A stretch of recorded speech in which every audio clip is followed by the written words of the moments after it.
1.5 থেকে 2 লক্ষ টাকা ইনকামের চাকরি পাওয়া যাবে জাপানে। বাংলাদেশের মানুষ এখন জাপান যেতে পারবে চাকরি নিয়ে। এটা কিভাবে সম্ভব? গ্লোবাল ইমিগ্রেশন পার্ক কিভাবে করছে কাজটা?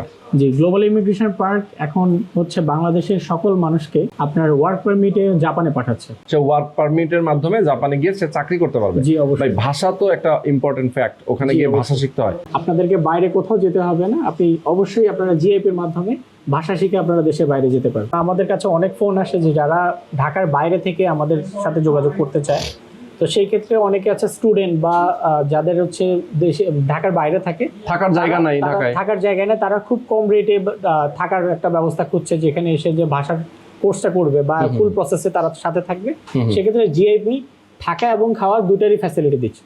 কারা কারা যেতে পারবে আসলে এই ভিসার মধ্যে? কি কি কাজের সুযোগ আছে সেটা যদি শর্টলি বলতেন জি, আমাদেরকে। আমাদের এখানে আপনার সর্বস্তরের মানুষ যেতে পারবে। আবার এখানে এজ লিমিট 22 টু 40 এজের ভিতরে যেতে পারবে। ওকে এবং সর্বনিম্ন এইচএসসি কমপ্লিট থাকতে হবে। ওকে যদি কারো এসএসসি নিচেও থাকে বাট তার ভাষা শেখার অ্যাবিলিটি থাকে, তাহলে অবশ্যই সেও ট্রাই করতে পারে, তবে আমাদের অফিসে এসে যোগাযোগ করতে হবে। ওকে ওকে চমৎকার। দর্শক যারা বিস্তারিত জানতে চান, স্ক্রিন নাম্বার দেওয়া আছে, এই নাম্বার আপনার ফোন করবেন, সরাসরি আসবেন গ্লোবাল ইমিগ্রেশন পার্কে, এসে আপনারা বিস্তারিত জেনে নেবেন।